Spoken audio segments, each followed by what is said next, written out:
Hola de nuevo. Seguimos con estas sesiones sobre los diferentes temas que os van a entrar en selectividad. En este caso os correspondería con la pregunta número 21, que es del segundo bloque de Historia de España, el bloque correspondiente al siglo XX. En la anterior sesión habíamos abordado la dictadura de Franco desde el punto de vista social y económico. En este caso volvemos a hablar sobre esta dictadura, pero desde otro punto de vista, ¿no? Que sería el de la ideología y cómo a través de las diferentes leyes se fue articulando y consolidando lo que era este régimen monolítico de Francisco Franco. Una de las características por las que podemos identificar a este sistema político de Franco es porque en él, en su figura, va a reunir los poderes absolutos. Ya desarrollaremos esta idea, pero es un régimen, por lo tanto, personalista. Él se arrogaba la capacidad, ¿no?, de decidir sobre los asuntos más importantes del país. Otra de las cuestiones que definen a este régimen franquista es que tiene un carácter antidemocrático. Una de sus facultades es justamente el derecho al veto y a la intervención en todos los ámbitos de la vida de los españoles, tanto a nivel político como a nivel social como a nivel económico. ¿En qué se va a basar? Pues sobre todo en que ese carácter antidemocrático es el carácter que le va a dotar a las distintas instituciones que van a soportar al régimen franquista. Y de otro lado, y sobre todo en los primeros años de una forma, digamos, mucho más acentuada, aunque es algo que marcará los 40 años de dictadura, es su represión a aquellos que fueron considerados opositores al régimen franquista.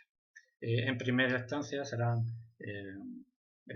represaliados los españoles que habían apoyado a la República, pero a lo largo de estos larguísimos 40 años también lo serán aquellos que no compartan las ideas que desde las diferentes instituciones políticas se lleven a cabo.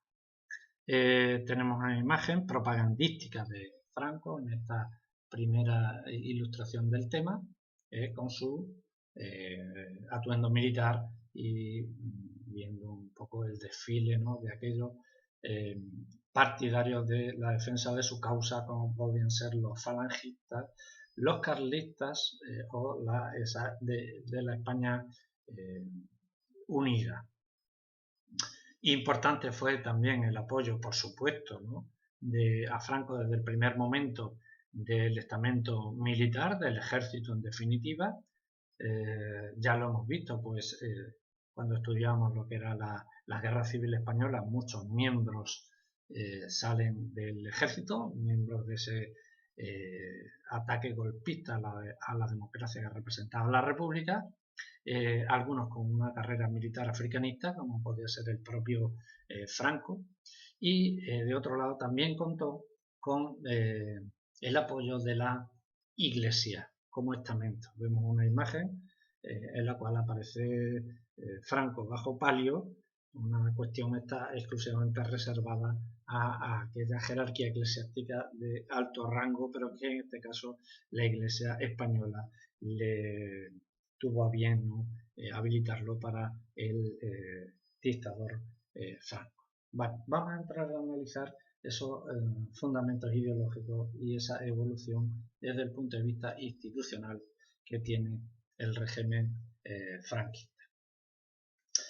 Bueno, el franquismo, lógicamente, y como viene ahí recogido, lo que hace es aunar a través de la figura del propio Franco los poderes, otorgándole los poderes absolutos.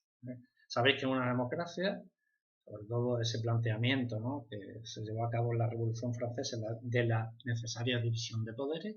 En este caso, bueno, pues vuela por los aires. En este caso no se unifican en una figura de un rey, sino en este caso de un dictador, ¿no?, como fue el Franco. De ahí que se le dé ese carácter antidemocrático de lo que hemos comentado anteriormente, y de esa característica sobre todo que se dio de persecución a aquellos que no estuvieran o no comulgaran con la ideología franquista y por lo tanto no participaran de ese régimen. Dos imágenes sobre esta cuestión. A la izquierda tenemos algo que nos puede llamar la atención desde el punto de vista de la dureza, ¿no?, que hemos visto en otros lugares de Europa, pero aquí en España también hubo campos de concentración.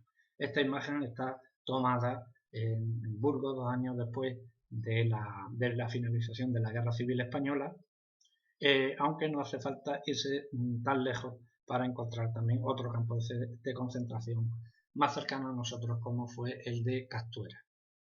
Y a la derecha es un monumento bien conocido, ¿no?, sobre todo por la polémica que hubo en el pasado año. Allí está enterrado el caudillo, es conocido como el Valle de los Caídos, teóricamente representación de lo que eran los caídos, ¿no?, en la Guerra Civil Española, en la cual, bueno, pues fue levantado por prisioneros exclusivamente de carácter político, republicanos, y que también están aquí enterrados, ¿no?, y pendientes de su identificación. Franco, como sabéis, fue trasladado a un cementerio cercano, también en Madrid, que era el de El Pardo, ¿no?, que es donde estaba la residencia oficial del caudillo. Hoy es patrimonio nacional, es visitable, y además bueno, pues se utiliza por parte del gobierno para sobre todo la recepción de personalidades del extranjero. Esa es la utilización que se le da hoy. ¿Quién está enterrado ahí o quién queda? Entre otros, ¿no?, tantos miles de republicanos, creo que se estima en torno a unas 22.000 víctimas de la guerra ahí enterradas, pues José Antonio Primo de Rivera, que, como sabéis, fue el fundador de Falange Española, una organización política tradicionalista, ultraconservadora, fundada ya por la Segunda República, y a Primo de Rivera lo fusilaron al comienzo de la Guerra Civil. Bueno, vamos a ver cuáles son esos rasgos esenciales que caracterizan al régimen franquista, al régimen de la dictadura. Lo tenéis ahí recogido en esa imagen. Es una dictadura totalitaria, está encabezada por un caudillo, bueno, una denominación para darle, ¿no?, digamos, un nombre al líder, en este caso a Franco. Esa concepción centralista y unitaria del Estado, una nación por encima de cualquier diferencia, digamos, ideológica, se trata de unificar, y la represión de todo aquel, ya digo, y persecución de todo aquel que estuviera en contra o a favor de otra forma de pensar y de actuar, ¿no?, que no fuera la que representa el propio Franco. Ahí habría que añadir también un poco el control de los medios de comunicación, que se convirtió en una importante, ¿no?, forma de divulgar la idea del propio Franco. Vamos a empezar por la primera, a explicar qué es eso del totalitarismo. El totalitarismo franquista, la palabra viene de total, es decir, del control absoluto de la cuestión social, económica, política de un país, en este caso de España, pero que tenía su modelo, como bien sabéis, en el fascismo italiano y en el nazismo alemán, ¿no? Sus predecesores, Mussolini y Hitler, los cuales habían ayudado a Franco desde el punto de vista logístico y en algún caso también desde el punto de vista de recursos humanos, como fue el caso de Italia, trayendo aquí a sus soldados ¿no?, para luchar contra la República y a favor de la dictadura del general Franco. Una de las primeras medidas, lógicamente, que se tomaron fue la supresión de la Constitución española que se había aprobado en el año 31 y que, como es lógico, después de ese golpe de Estado, pues no tiene ya vigencia. Si se suprime, lógicamente, la Constitución del 31, quedan ya suprimidas esas libertades individuales y colectivas que se recogían en el texto constitucional. También se clausura el Parlamento. El Parlamento, como sabéis, era unicameral. Ahí estaban representadas las voluntades ideológicas y políticas de los españoles que se habían manifestado a través de las diferentes convocatorias electorales. La última, sabéis que ganó una coalición de izquierda, el Frente Popular. Bueno, pues ese Parlamento se clausura y se prohibirán todos los partidos políticos y los sindicatos, es decir, las asociaciones que representaban las diferentes ideologías de cualquier espectro, ¿no?, ideológico. ¿Para qué? Pues para que solo pudiera funcionar un único partido, ya veremos cuál es, y un único sindicato apoyado lógicamente por el régimen franquista. Esa es la concepción totalitaria del régimen de Francisco Franco.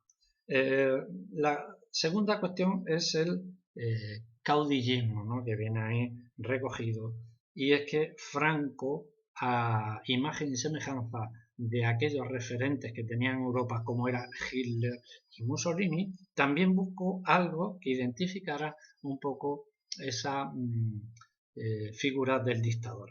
Como sabéis, a Mussolini, bueno, pues se le tildó de el Duce, y a Hitler era el Führer, ¿no?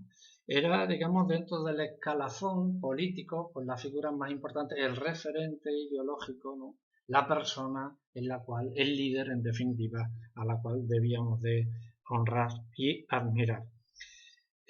Se autotitula como caudillo de España y además eso conllevaba varias cuestiones, como era el hecho de que él se convirtiera en el jefe del Estado, de la nación, y a la vez el presidente del gobierno, que lo seguirá siendo durante prácticamente todo el régimen, casi que hasta el final, ¿no?, cuando ya se elija al almirante Carrero Blanco como presidente del gobierno. Y también se le nombró como generalísimo de todos los ejércitos, a la vez que era nombrado jefe nacional del partido, ¿no?, de ese partido único. Ese es el caudillismo, para que nos entendamos, ¿no?, del caudillo de España, de la referencia a nivel personalista. Otra de las cuestiones que se destacan ahí como esencial dentro de ese régimen franquista es la concepción unitarista y centralista del Estado. Una de las primeras decisiones que adopta también el régimen franquista es la abolición de cualquier estatuto de autonomía. Sobre todo se habían empezado a desarrollar uno y otro era incipiente. El más conocido, lógicamente, el Estatuto de Cataluña y otro era el del País Vasco, que estaba pendiente ya de su puesta en práctica, ¿no?, y que no pudo llevarse. ¿Qué es lo que pretendía con esta concepción unitarista? Pues que los ciudadanos, ¿no?, de cualquier territorio del Estado, bueno, pues tengan la sensación de que son españoles y no gallegos o catalanes, ¿no?, con ese hecho diferencial que se perseguía desde el punto de vista de los nacionalistas de esos territorios. Otra de las cuestiones que ya he comentado con anterioridad es la persecución de toda aquella persona que se considerará simpatizante de ideas republicanas o contrarias al propio régimen franquista. Eso se recogía y se estipulaba en las diferentes leyes, coercitivas que se aprobaron a lo largo de esta etapa de la dictadura, de estos 40 años. Y por último, otra cuestión es ese control de los medios de comunicación que fundamentalmente estaban caracterizados por una evidente censura. ¿Qué quiere decir eso de la censura? La censura es evitar en todo momento que cualquier idea o cualquier digamos concepto que pudiera ser contrario a la moral y a la ideología franquista, una moral evidentemente relacionada con la cuestión religiosa, pues inmediatamente era cercenada, ¿no? Es decir, había que pasar, por utilizar una expresión cotidiana, había que utilizar la tijera, es decir, que aquello que no gustaba, pues inmediatamente no podía ser publicado ni divulgado, ¿no? En ningún rincón de España. Avanzamos y vamos a ver cuáles, al margen de esos rasgos esenciales que hemos comentado del régimen franquista, quienes sustentaron al régimen. El primero y más importante fue el ejército. Vemos aquí a Franco viendo un desfile militar. Se conmemoraba durante la época del régimen lo que se denominó el Día de la Victoria, en la cual, bueno, pues el ejército sublevado había ganado. Lo fue desde el principio. Franco además es un militar, pero además esto se prolongó en el tiempo porque gran parte de los ministros que tuvo en las diferentes administraciones franquistas, así como los gobernadores civiles y militares, pues pertenecían a este estamento. Es decir, el ejército se convirtió en una institución fundamental en el desarrollo del régimen franquista. El segundo sería el sindicato y el partido único. Aquí nos encontramos a Falange Española Tradicionalista y de la JONS. ¿Qué significa eso de la JONS? Es la Juventud de Ofensiva Nacional Sindicalista, es decir, ese partido político fundado por José Antonio Primo de Rivera, que se va a convertir sobre todo en los primeros años, en esos años de la autarquía, el racionamiento, en el partido de referencia y partido único legal. Pero además el partido tenía que dividirse un poco para dar cabida a, digamos, sectores sociales determinados. De ahí que se fragmentara en 4 organizaciones que atendían a las necesidades de esos ámbitos sociales. El primero era el denominado el Frente de Juventudes, que por su propia denominación atendía a ese adoctrinamiento, es decir, a la enseñanza en los valores del régimen. El segundo sería la sociedad, la sección femenina, para también adoctrinar a las mujeres en valores muy relacionados directamente con el sentido ultracatólico.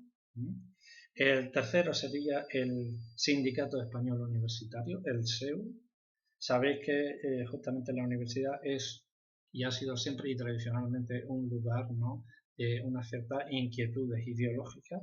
Bueno, pues de alguna forma, con la fundación de este Sindicato Español Universitario se garantizaba el control un poco ideológico de los nuevos ciudadanos españoles que se iban formando en el ámbito de la universidad. Y por último, la Central Nacional Sindicalista, conocida también como el Sindicato Vertical, en la cual integraban dentro de la misma organización a lo que son los patrones y trabajadores, algo que podemos considerar hoy en día, bueno, pues como, digamos, peculiar al menos, ¿no? Porque claro, los intereses de trabajadores y empresarios en muchos casos no coinciden, ¿no?, los intereses tanto de unos de otros, aunque lógicamente tanto uno como otro sí que tienen el interés de que su centro de trabajo o su empresa bueno, pues tenga los resultados económicos que se esperan de ella, ¿no?, de una buena organización y por lo tanto productividad. Y tercero, nos queda la tercera pata, ¿no?, de ese régimen franquista, que es la Iglesia. A ver, la guerra se había entendido también sobre todo vimos como comenzó un cierto movimiento en determinadas masas populares caracterizadas por ideologías de izquierda o de ultraizquierda, anticlericales, ¿no? Por ver en la Iglesia justamente una de las instituciones que había, digamos, frenado el avance de la consecución de derechos y libertades, y por lo tanto habían sido en cierta forma cómplices, ¿no?, del escaso desarrollo que a nivel social se había tenido. Entonces, todo eso y los diferentes ataques que había sufrido la Iglesia a lo largo de la Segunda República o al comienzo de la Guerra Civil, pues entendió justamente la postura de Franco como una, digamos, cruzada, es decir, de ganar un poco la batalla a aquellos que habían atacado a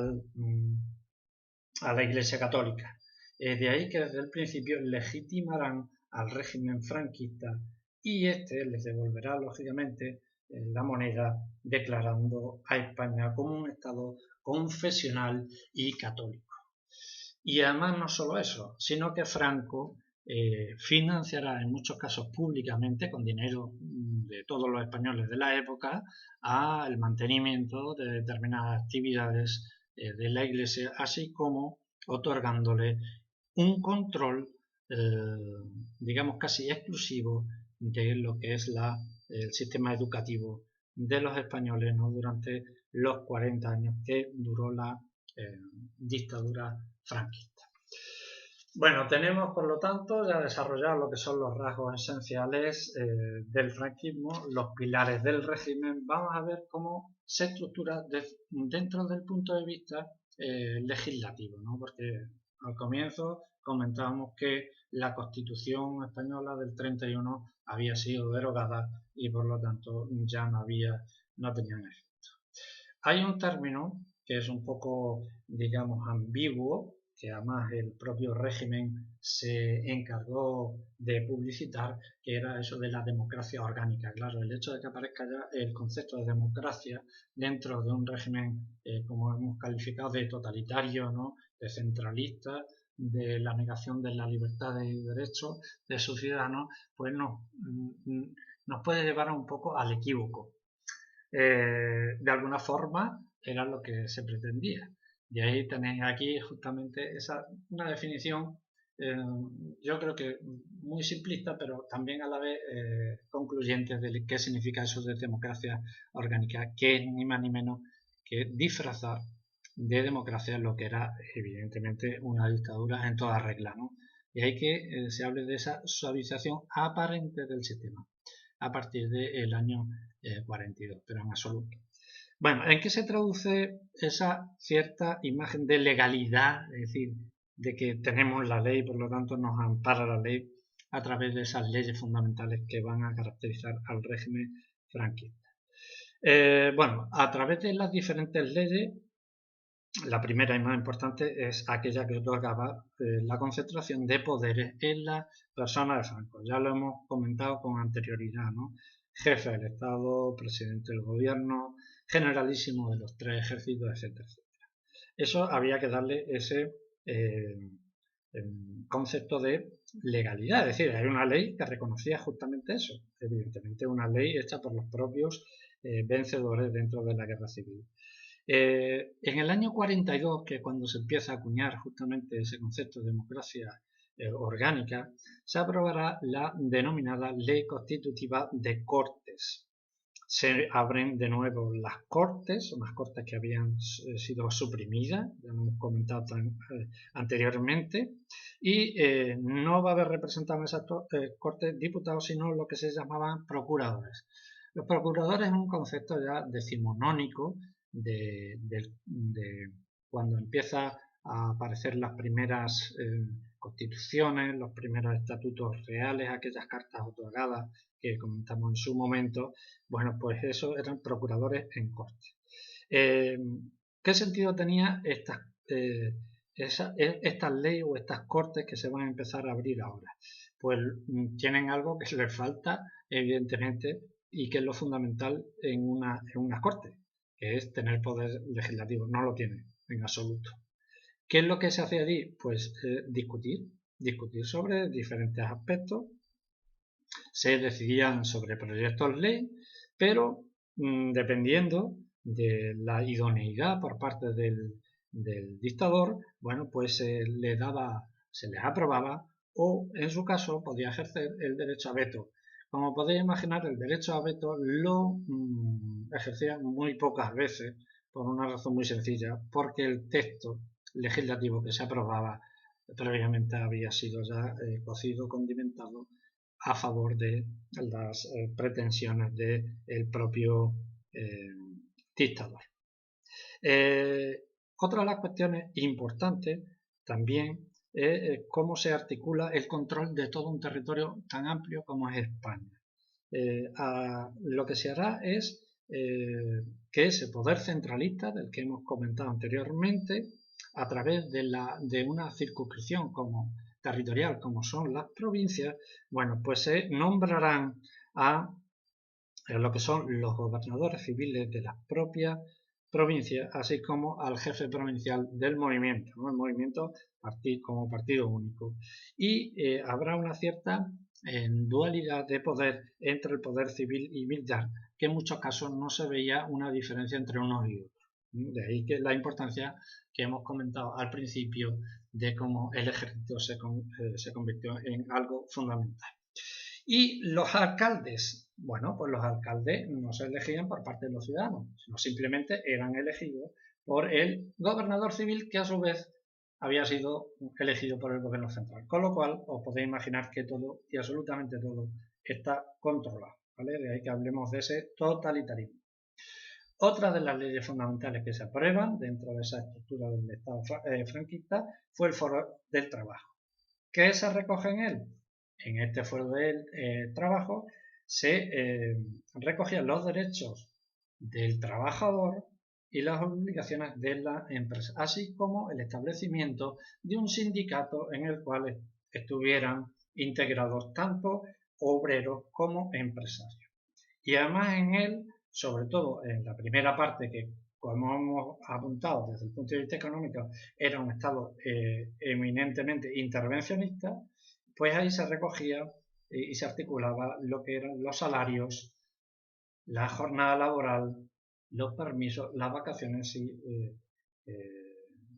si se estimaba conveniente, y por lo tanto no dejaba lugar al entendimiento entre lo que es el obrero y el patrón, porque todo, absolutamente todo, estaba regulado, anulando esa, ya digo, negociación colectiva entre una parte y otra dentro de la empresa. Avanzando desde el punto de vista legislativo, también tenemos el Fuero de los Españoles, que pretendía, ¿no?, ya digo, dar un sentido de democracia a España, aprobándose también dentro de la misma como una especie de libertad política, como si los españoles tuvieran libertad política en ese caso, y era recogida ahí. Y se desarrolló también en la ley de referéndum nacional. El referéndum, como sabéis, es, bueno, pues un acto en el cual se se solicita la opinión de los españoles con respecto a algún tema en concreto. También se aprobará por aquella fecha. Otra será la ley de sucesión en el año 47, la cual, bueno, permite a Franco decidir en un momento, como así lo hará en un futuro, a finales de los 60, quién será su sucesor dentro de la jefatura del Estado. Una ley fundamental es la ley de principio del movimiento nacional, el cual se aprueba en el año 58, se declara al movimiento nacional como partido único, es decir, el control también está por parte del dictador, y en el año 67 se aprueba la ley orgánica del Estado, en el cual, bueno, pues hay una serie de novedades interesantes, donde se especificaba cuál era la función de cada institución que tenía España, y además se le otorgaba una separación de poderes que hasta entonces no se había dado, entre el jefe de Estado y el jefe del gobierno, así como la elección de una parte de aquellos procuradores que iban a formar parte de las Cortes Españolas. Y ya para terminar, ¿Cómo fueron las relaciones entre España y el resto del mundo? Bueno, pues pasamos por diferentes etapas. La primera etapa es una etapa de amistad con respecto a los dos líderes más importantes de esos regímenes totalitarios, como era Hitler y Franco. Sabéis que además, como estáis viendo aquí en la imagen, se reunieron en Dayano en 1940 para ver de qué forma se podía articular la colaboración alemana en España y de España con respecto a Alemania, que ya estaba en plena Segunda Guerra Mundial, así como con la Italia de Mussolini. Una vez que termina la Segunda Guerra Mundial en el año 1945 y durante los 5 años siguientes, España está aislada internacionalmente, sobre todo porque era sospechosa de haber colaborado con los regímenes totalitarios que habían sido los perdedores dentro de esta Segunda Guerra Mundial. Esa es una fase, por lo tanto, de aislamiento a nivel internacional. Y por último, a partir de los años 50, y sobre todo con la entrada de los tecnócratas procedentes del Opus Dei y por lo tanto el cese de aquellos que provenían de Falange Española, bueno, pues poco a poco España se irá integrando en diferentes organismos e instituciones a nivel internacional, como puede ser la ONU, que era lo más importante, y el establecimiento de relaciones con los Estados Unidos. Bienvenido, Mr. Marshall.